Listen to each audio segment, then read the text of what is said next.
भस्मी दारावर जाणार इथलं एक वैशिष्ट्य आहे, तुटकी धार म्हणून त्या दाराला नाव दिलेले. मोबाईलमध्ये दिसल नाही दिसत असेल, थोडीशी दिसते, मला दिसते. आता मी तिथं जाऊ शकत नाही, वेळ झाला आहे मला. हे पूर्वीचं रहस्य असं आहे की त्या ठिकाणी हे बघा, ते तुटकी धार ते का तुटलेले, असं मोठी नाळ पडलेली आणि दोन्ही पलीकडच्या साईडला अलीकडच्या साईडला टपरेत अशा कडेत वरंगळती. हे पूर्वज लोक सांगायची, पूर्वी गडांवरती हे व्हायचं, दुश्मनांनी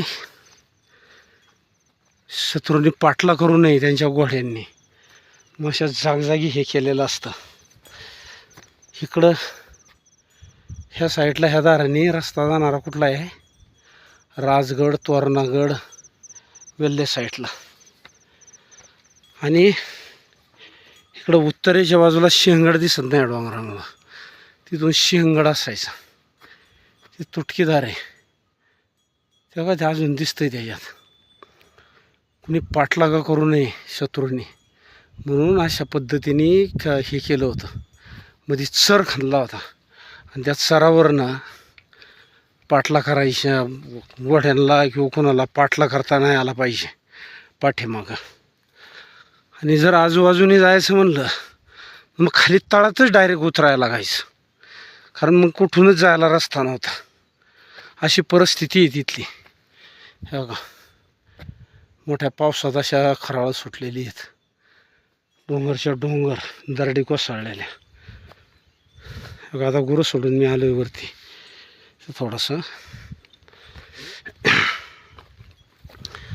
दूरवरती. बघा इथं गुरं दिसतात, त्या पलीकडच्या माचोळ्यावर झाडातून थोडंसं हे दिसतंय. हे बघा, राजगड तोरणागड तो परिसर, गड नाही दिसत दुःखामुळं, सगळं दिसतंय ना.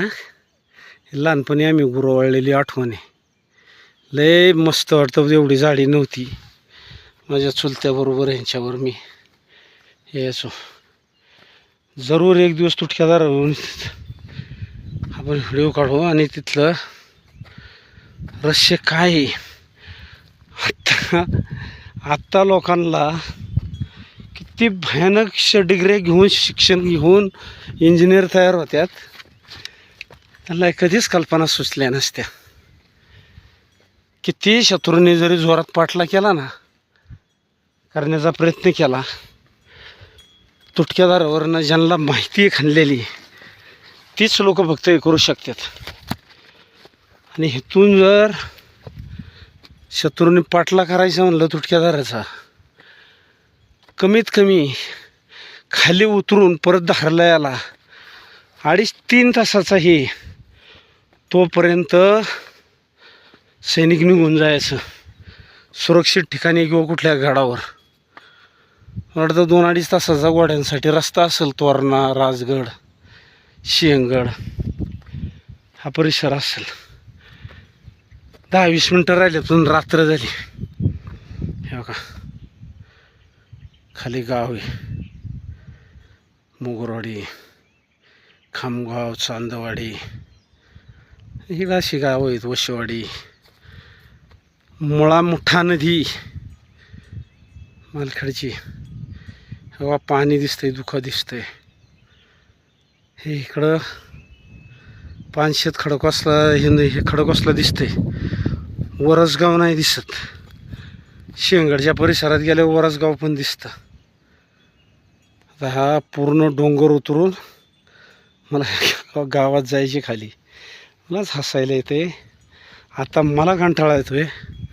मगाशी मी दाखवलं नाव्याचं गारठाणं, तिथं ते त्याला रानाला म्हणतात, पण तिथं पूर्वी लोक राहायला होती. का तुटक्यादाराचं तिथं बसून असं विचार करावा वाटतो. फिरणारे लोक येतात, झेंडे लावतात, पण हे का खणलं तर ते पूर्वी लोक सांगायची की शत्रूने पाठला करू नये म्हणून. त्याचं घोडं पारच होत, कसे होणार आहे त्याच्यातून खड्ड्यातून, त्याच्यासाठी हे केलेले. हे बघा, हे ह्या साईडला मोगरवाडी साईड, पलीकडं कल्याण साईड. हे जे वरंगळती दिसतंय ना दाराच्या याच्यातून, तितकंच त्या साईडला पण आहे. त्यांना पर्याय काय होता, ह्याच्यातून जर जाता येत नसेल, तोरण्याला जायची किंवा तोरण्याहून शेंगडला जायची. आल्यानंतर खाली तळात उतरल्याशिवाय पर्याय नव्हता. 2 मीटर 3 किलो 4 किलोमीटरवर खाली उतरून दुसरा रस्ता शोधणं. हे काय त्यावेळच्या लोकांना रे, फुकट जन्माला आलो रे, काहीच नाही, फुकट जन्माला आलो. काय लोक होती ती. त्यांच्या पराक्रमाचा बघून माणसांना आता अभिमान वाटला पाहिजे. आता अभिमान आम्हाला कशाचा आहे, ह्याच्यात कशा चुका घडतील रस्त्यात कशात. अरे साधे चांगले चालू कामात त्यांचे रस्ते बिघडतात. हे 400 वर्ष छत्रपतींच्या काळातले हे ऐतिहासिक, अजूनही त्याच्यातून तुम्हाला पाठलाग करता येणार नाही. ह्या साईडने मी थोडा जरा जवळ आलो आहे. जास्त मोठा व्हिडिओ होईल मित्रांनो, कारण तुम्हाला बी ते वाटणं हे नाही होणार, सूट नाही होणार. मस्त असा शिवाराला आता अगदी सजावट आली, हिरवीगार रानात. आणि शिवार, त्याला रान शिवार कशाला म्हणलं जातं ना. हे बघा, आता तुम्हाला मी जरा थोडा पुढं जातो आणि कारवी दाखवतो. कारव, वेळ होईल मला. कारव हे बघा, इथं कारव आहे. त्या कारवचं खोड घालायची लोक पूर्वी. ते थांबाट्याला बी बांधायला न्यायचे, आता कोण नेत नाही. ते वेगळे वेगळे आले बांबूचं याचं. ह्याला 3 वर्षांनी 5 वर्षांनी बी येतं. हे बघा, हे बालक्याचं आहे. त्याला कांदे रानडुकरं खातात. हे बघा, रानखेकड बघा केवढी लाल, बघा कसली टप्पुरीच्या टप्पुरी लाल. हे बघा, ही कारव आहे, कारव वनस्पती. हे बघा, आता ही ह्याला मिळमय बियाला आलं की ती पूर्ण मरून जाते. आणि मी दुसरी नवीन येते तिचं बी पडलं की पूर्ण हा परिसर हे केलेला आहे. हे बघा, मला सगळ्यात तुटक्या दारावरनं हे करायचं होतं. हे बघा, ही तुटकी दार समोर.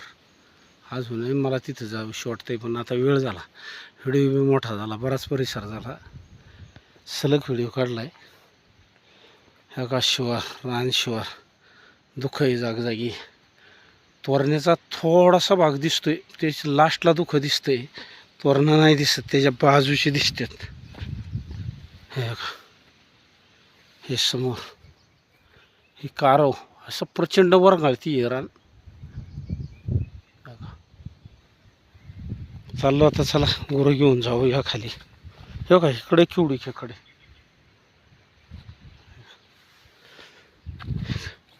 भाद्रपद महिन्याच्या याच्या टायमाला आलं ना, असलं जबरदस्त गवत असतं इकडं, लय गवत असतं.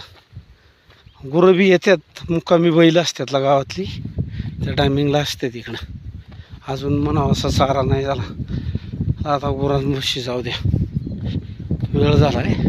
आहे तिथं आपली गुरं. हे बघा खाली. आता मला वाटतं 10-15-20 मिनटाचा व्हिडिओ झाला असेल, 20 मिनटाचा.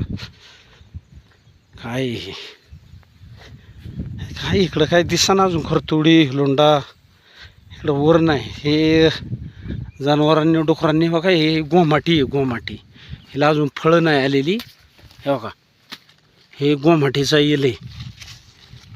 ह्याला अशी ह्याच्यागत दोडक्यागत बारीक बारीक फळं येतात, पिकल्यावर एवढे लाल होत्यात आणि गोड असतात. हे बघा, शोधून पहिले आम्ही खायचो अशी. त्याच्यात तिथं हिलुंडा खरतुडी दिसतच नाही, आपण उकारली असती. आहेत खाली, म्हणजे वन्य प्राण्यांमुळं डुकरामुळं पार राहिलं नाही. मस्त इकडून दिवसभर गुरं हिंडून चरून अगदी गेलेली येतात आता खाली. चला घरी न्यायचे त्यांना, वेळ झाला आहे लय. आणि मी बसलो आहे आपला इकडं हे करत. मित्रांनो, निसर्ग पाहण्याची ही वेगळीच, आम्ही त्याच्यातच जन्मलोय, रानात राहिलेलं. हे इथलं तुम्हाला नावेच्या घरटाण्याचं हे दाखवलं. आमच्यासारखीच मुलं असतील, त्यांना आवड कशाची, डोंगरात पैदा झालेले मैजा लांबलेली डोंगराचीच आवड असणार. ए चला आता, चला रस्ता धरा. बाद झालं तुमचं डोंगर चरणं डोंगराला. चला, जरा अजून खाली आला असता तर मला बरं वाटलं असतं. चला आळंदी चल. आता एकदा रस्त्याला लागली ना की सरळ घरापर्यंत जात्याला. खाली खड्यावर गेली की जरा थोडा हे होतो. हे का मस्त असं फुल चरून आता फुगल्यात आता. चला उद्याशी परत ह्याच रानाला. चला आळंदी चल. चला चला चला चला चल चला.